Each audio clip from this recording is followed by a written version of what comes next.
अस्सलाम वालेकुम। जब इम्तिहान सर पर खड़े हों और आपका बच्चा घर के किसी कोने में चैन से सोता हुआ पाया जाए, तो हैरानी होगी कि इसका रावी चैन ही चैन क्यों लिख रहा है। कोई भी फिक्र करने वाला इंसान उससे ये जरूर पूछेगा कि स्कूल छोड़कर कोई बूट पॉलिश वगैरह की रेडी लगानी है या एग्जामिनर से कोई डील करके बैठे हो कि तुम्हें ये पता चल गया, कंफर्म हो गया कि तुम्हारा मुस्तकबिल महफूज है, तुम पढ़ो ना पढ़ो, इम्तिहान दो ना दो। बात जो करूंगी वो थोड़ी तल्ख होगी, लेकिन क्या करें, ये जो शऊर जागा है वो चैन से सोने नहीं देता। इसलिए नहीं सोने देता कि 1 साल हो गया है, 1 साल से ऊपर हो गया है, और वो भी जेल में है खासा।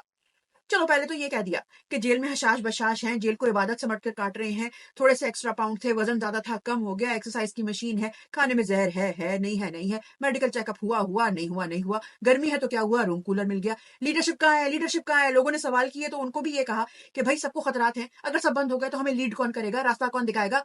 खान साहब जो है पार्टी की रिस्पॉन्सिबिलिटी इनको देके गए हैं, तो इन पार्टी के मामलात भी तो इनको देखने होते। जब कोई खुदा ना खासा जरूरत पड़ी तो तभी हमारे ये लीडर हमारे सामने आएंगे और हमें लीड करेंगे। लेकिन अब पिछले 2 दिन से वो काल कोठरी में पिसने वाला खुद ये कह रहा है कि सख्ती हो गई है। जेलर बदतमीजी कर गया, जो जेल का स्टाफ जो थोड़ा सा लीनियंट होता था उनके साथ, वो तक जेर अताब है।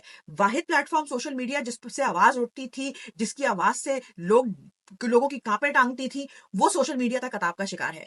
बीवी नमाज पढ़ती है तो नमाज के टाइम पे उन पे ऊपर से चूहे गिरते हैं। वो चूहे कोई क्या क्या कहते हैं, हमाम से नहा के तो नहीं आए होंगे, बीमारियों का गढ़ होते हैं, 10,000 किस्म की जरासीम कैरी करते हैं वो चूहे। वही चीज जब अदालत में कही जाती है तो जज साहब उनसे कहते हैं कि इनसे फुटबॉल खेलें। अदलिया का तमाशा बनाकर रखा हुआ है, नजर खान साहब पे रखी हुई है। खान साहब खुद खुद कहते हैं कि अगर मुझे कुछ हुआ तो उसके जिम्मेदार आपको भी पता है कि कौन होंगे। जब एक इंसान जिसने 1 साल सबर शुक्र करके जेल काटी, इबादत समझ के जेल काटी, वो अब ये कहने पे आ गया है, तो ये वो वक्त नहीं है कि हमें अब हमारी इबादतों के एतकाफ तोड़ देने चाहिए, दांतों में दिए हुए तावीज निकाल देने चाहिए। अब की मार के दिखा के बजाय हम ये क्यों नहीं कह सकते जेलर को कि तुम्हारी मजाल कैसे हुई, किसके हुक्म पे हुई। क्या हमें अब बोरिया बिस्तर लेके अडियाला के सामने डेरे नहीं डाल लेने चाहिए। अब तो उन्होंने खुद बोला है, अब तो वो इंसान खुद बोलने पे आ गया है। वो घर का बुजुर्ग जो इस घर की बागडोर आप लोगों के हवाले करके गया था, वो अदालत पेशी पर जब भी जाते थे तो हमसे बात करके जाते थे कि ये होगा, ये केस है, आज मेरे ऊपर इतने केसेस हैं, इसकी वो चीज है। हमें हमें एक खुला एक मंजर पता होता था, हमें ये पता होता था कि क्या हो सकता है, क्या होने वाला है, और क्या क्या हम एक्सपेक्ट करके रखें। तो अब तो आदत हमारी खराब हो गई है, हम जानना चाहते हैं। उसी की तरह से फिर जिम्मेदारी उठाएं, बाहर निकलें, लीडर बने, लीडर्स बाहर निकलें।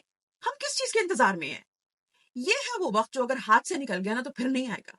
ये है वो वक्त जो हमें गाइडेंस की जरूरत है। लीडर बने, हमें लीड करें, खामोशियों के इतकाफ तोड़ें। पाकिस्तान जिंदाबाद। हमारा वजीर आजम इमरान खान।